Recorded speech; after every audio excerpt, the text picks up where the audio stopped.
आगरा पहुंचे सीएम योगी, महाकुंभ को लेकर दिया बयान, कहा यह सदी की दुर्लभ घटनाओं में से एक। लखनऊ में मन की बात कार्यक्रम का हुआ आयोजन, कई भाजपा नेताओं ने सुनी मन की बात। असम सीएम ने की जुमा पढ़ने की परंपरा खत्म, बरेली में मौलाना शहाबुद्दीन रजवी बरेलवी ने जताई नाराजगी। बरेली में दानिया खान ने मंदिर में की शादी, कहा अपनी मर्जी से हिंदू बनी। नमस्कार, स्वागत है आपका आज की खबर में। मैं हूं आपके साथ महिमा शर्मा। बढ़ते उत्तर प्रदेश की बड़ी खबरों की ओर। सीएम योगी आगरा में आयोजित यूनिकॉर्न कंपनीज के कॉन्क्लेव में पहुंचे। उन्होंने कहा कि हमारे युवा जॉब क्रिएटर बनने पर फोकस करें। पहले यूपी में अवसर नहीं थे, लेकिन प्रतियोगी छात्रों ने आइडिया पर काम किया है। इस दौरान प्रयागराज महाकुंभ को लेकर सीएम योगी ने बड़ा बयान दिया, जिसमें उन्होंने कहा कि अब तक प्रयागराज महाकुंभ में 62 करोड़ श्रद्धालु आ चुके हैं। एक निश्चित कालखंड के दौरान इतनी बड़ी संख्या में लोगों का जमा होना ये इस सदी की दुर्लभ घटनाओं में से एक है। 62 करोड़ श्रद्धालु आ चुके हैं। इससे आप देखें तो मुझे लगता है कि दुनिया के अंदर किसी भी आयोजन में, आध्यात्मिक हो या किसी भी अन्य टूरिज्म के पर्पज से ही क्यों न हो, उस कार्यक्रम में, उस समारोह में इतनी बड़ी संख्या में एक निश्चित कालखंड के दौरान लोगों का जमा होना और उस आयोजन के प्रति श्रद्धा भाव के साथ एकजुट होना अपने आप में इस सदी की दुर्लभतम घटनाओं में से, और वह भी उत्तर प्रदेश में हमारी सरकार को आयोजित करने का अवसर प्राप्त हो रहा है। तो एक और प्रयागराज की धरती में जब हम कुंभ की बात करते हैं तो महाकुंभ या कुंभ का इतिहास हमें इस बात को सोचने के लिए मजबूर करता है कि भारत की इसी परंपरा में भारत के अंदर 4 महत्वपूर्ण स्थानों पर इन आयोजनों को प्राचीन काल से ही आयोजित करने की एक व्यवस्था भी है। लखनऊ के हलवासिया कोर्ट में मन की बात कार्यक्रम का आयोजन किया गया। इस दौरान भाजपा प्रदेश अध्यक्ष भूपेंद्र सिंह और महानगर अध्यक्ष आनंद द्विवेदी कार्यक्रम में शामिल हुए। वहीं प्रदेश अध्यक्ष सहित सैकड़ों कार्यकर्ताओं ने एक साथ पीएम मोदी के मन की बात को सुना। 119वें मन की बात के एपिसोड में आज हम लोग यहाँ लखनऊ में हमने मन की बात के कार्यक्रम के माध्यम से माननीय प्रधानमंत्री जी को सुना है। और भारतीय जनता पार्टी उत्तर प्रदेश भर में सभी बूथों पर बूथ समितियों के साथ के कार्यकर्ताओं के साथ बैठकर हम लोग प्रधानमंत्री जी के मन की बात के इस कार्यक्रम का सीधे प्रसारण से जुड़ते हैं। आज माननीय प्रधानमंत्री जी ने जिस प्रकार से अंतरिक्ष में भारत की लंबी छलांग की चर्चा की है, एआई तकनीक से किस प्रकार से देश में बदलाव हो रहे हैं उसकी चर्चा की है। 8 मार्च को महिला दिवस के कार्यक्रम और महिलाओं के सशक्तिकरण के लिए जिस प्रकार से काम हुए हैं उसकी चर्चा की है। हमारे नेशनल खेलों में जो लोग विजेता हैं, जिन्होंने प्रतिभाग किया है, और किस प्रकार से खेलो इंडिया के माध्यम से एक भारत दुनिया में खेलों में भी एक महाशक्ति के रूप में आगे बढ़ रहा है। बरेली में ऑल इंडिया मुस्लिम जमात के राष्ट्रीय अध्यक्ष मौलाना शहाबुद्दीन रजवी बरेलवी ने आसाम विधानसभा की कार्यवाही पर सख्त नाराजगी जताई। इस दौरान उन्होंने कहा कि अगर चुने हुए विधायक ही अपने धार्मिक अधिकारों की अदायगी नहीं कर सकते हैं तो असम राज्य के आम मुसलमानों के बारे में क्या कहा जा सकता है।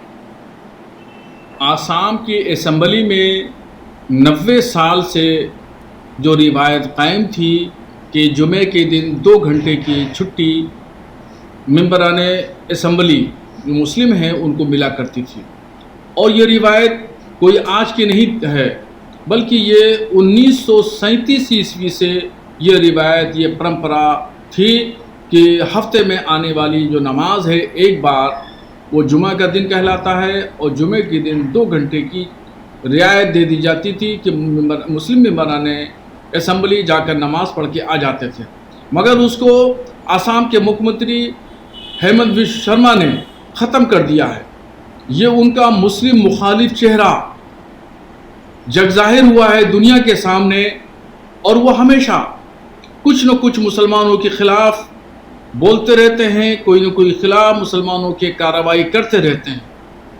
अभी गुज़िश्ता दिनों सीए और एनआरसी के नाम पर पूरे देश भर के मुसलमानों को डराया और धमकाया गया, और ऐसे ही आसाम और बंगाल के मुसलमानों को मुख्यमंत्री जी हमेशा डराते रहते हैं, और ये एक नमूना सामने आ गया है।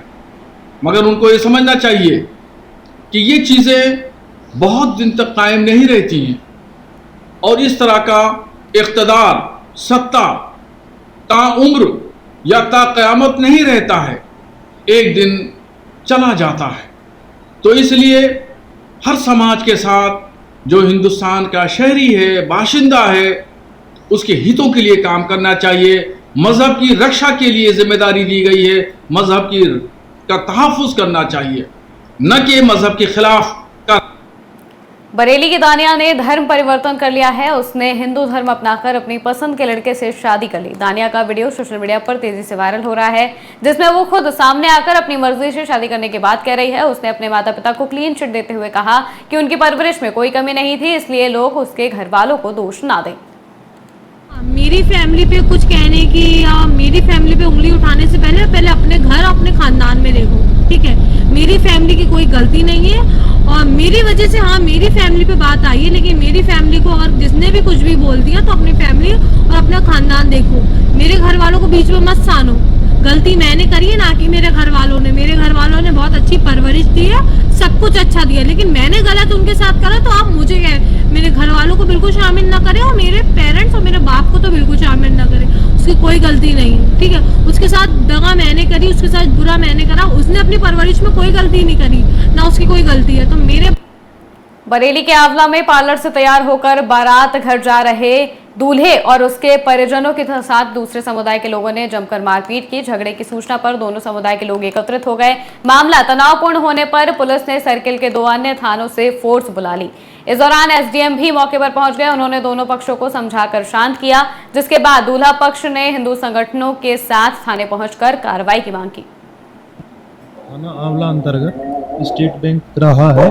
यहाँ पर प्रियंक गुप्ता, जो कि रिठौरा से यहाँ बारात में सम्मिलित होने आए थे, 4 व्हीलर से अपनी गाड़ी से आ रहे थे फरीदी मेडिकल स्टोर के पास।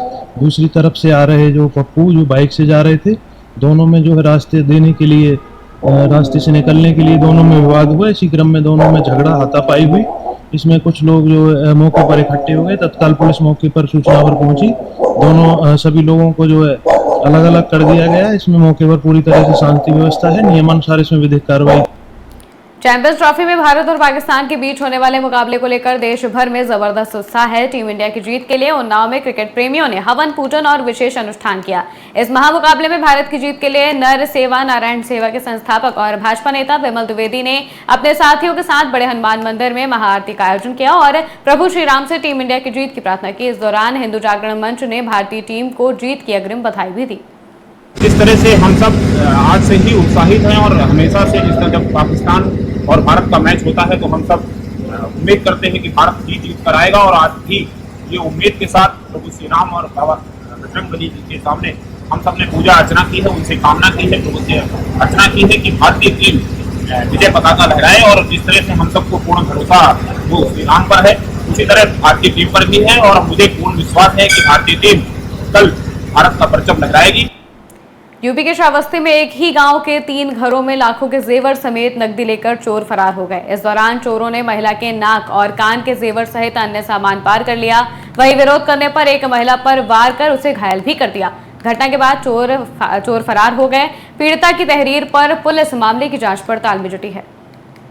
वो लोग आए तो हम सो रहे थे, तो आवाज हुई, फिर हमारी आंख खुली तो हमको जोर से आवाज की, तो एक ने हमारे मुंह को दबा दिया, बंदूक रखा, बोला अभी मार देंगे, आपके बच्चे को भी मार देंगे अगर आवाज करोगे तो, बाहर आपके ससुर हैं उनको भी मार देंगे, क्योंकि बाहर हमारे आदमी हैं, तो आवाज मत करना। हम डर गए, कुछ बोले ही नहीं। इसके बाद जो भी हम लोग को करना था चोरी किए। उसके बाद बोले और जेवर कहाँ है, तो बोले अब नहीं, जो था तो आप ले ली। तो बोले पैसा कहाँ है, तो बोले और पैसे भी अब नहीं है, हमारे पास कुछ भी नहीं है। तो बोले आप किसी को बताना मत, हम फिर आएंगे तो आपको पहचानते हैं, आपको जान से मार देंगे। पैसा जो कैसा 30,000 लाख रुपया से कम नहीं था, 1 लाख ये सुबह दिए, हमें ऐसा पता चला यानी वाइफ हमारे निकले सुबह कुछ हाजत के लिए, तो देखे दरवाजा खुला है सामने वाला। फिर उधर से तो कुछ शक हुआ कि ऐसा कौन खोला, तो देखे ये भी दरवाजा खुला था। तो घर में गए देखे तो सामान सब बाहर पड़ा था, सूटकेस पेटी गायब थी। तो पता चला कि चोरी हुआ। फिर इधर उधर पता चला। मथुरा के मांझ के गांव बेगमपुर में बाइक टकराने से विवाद शुरू हो गया। दोनों पक्षों में मारपीट के साथ ही पथराव और फायरिंग भी हुई। इस दौरान सूचना पर पहुंची पुलिस टीम से भी अभद्रता की गई। वहीं थाना प्रभारी ने बताया कि मामले में कस्बा प्रभारी की ओर से 38 लोगों पर बलवे का केस दर्ज कराया गया है। वीडियो के आधार पर 9 लोगों को हिरासत में भी लिया गया। वहीं वीडियो से आरोपियों की पहचान की जा रही है। ये अभी करके गए थे, रात लड़ाई हुई थी, झगड़ा हुआ था, तो मेरे बच्चे पीटे, तो मेरी बहू आईसीयू में भर्ती है। मुझसे ये कह गए कि जाओ कोई बात नहीं है, हो गई लड़ाई तो अपनी बहू जाके देखना। मैं हॉस्पिटल में कारे बाबू हूँ, वहाँ से आई हूँ। अब सवेरे आके नहीं है, इनने फिर तोड़ फोड़ मेरे घर में कही है, उन्होंने करवाई है पल्ली पाल्टी वाले ने, और आके सब मेरे जेवर फेवर सब निकाल के ले गए। मेरे पैसे धरे थे, मेरी बहू हॉस्पिटल में भर्ती है। उत्तर प्रदेश में यूपी बोर्ड परीक्षाओं का आगाज हो चुका है और ऐसे में बोर्ड परीक्षाओं को नकल विहीन बनाने के लिए प्रशासन द्वारा भी तैयारियां पूरी कर ली गई हैं। 24 फरवरी को बोर्ड परीक्षा का पहला दिन है, जिसको लेकर लखीमपुर खीरी जिले में भी तैयारियां पूरी कर ली गई हैं, जहां पर परीक्षा केंद्र पर सीसीटीवी कैमरे की निगरानी में परीक्षा होगी, जिसमें 634 छात्र और छात्राएं परीक्षा में शामिल होंगे। पुलिस की ओर से सुरक्षा व्यवस्था भी पूरी कर ली गई है। हमारे यहाँ 421 हाई स्कूल, 213 इंटरमीडिएट, कुल 634 छात्र छात्राएं सेंटर पर परीक्षा देंगे, जिसकी तैयारियां पूरी हो गई हैं। हर कक्ष में दोनों तरफ वॉइस रिकॉर्डर युक्त सीसीटीवी कैमरे हैं। स्ट्रांग रूम बनाया गया है, जिसके लिए 24 घंटे जो है हमारे कैमरे चलते रहते हैं, और इनकी देख रेख के लिए यहाँ पर सुरक्षा कर्मी व हमारे स्टाफ के कर्मी जो है लगातार निगरानी रखे हुए हैं। नकल विहीन परीक्षा कराने के लिए शासन की मंशा के अनुरूप कार्य किया जा रहा है। बुलंदशहर में याचिकाकर्ता ने हाईकोर्ट में अपील की थी कि तहसील विभाग की टीम के द्वारा जमीन की गलत नाप की गई है, जिसको वापस कराया जाए, जिस पर इलाहाबाद हाईकोर्ट ने एक्शन लेते हुए निर्देश दिए, जिसमें सिविल जज, सीनियर डिवीजन के नेतृत्व में एसडीएम, चकबंदी विभाग, पीडब्ल्यूडी विभाग, राजस्व विभाग, पुलिस विभाग की टीम ने पहुंचकर जमीन की एक बार फिर से पैमाइश की।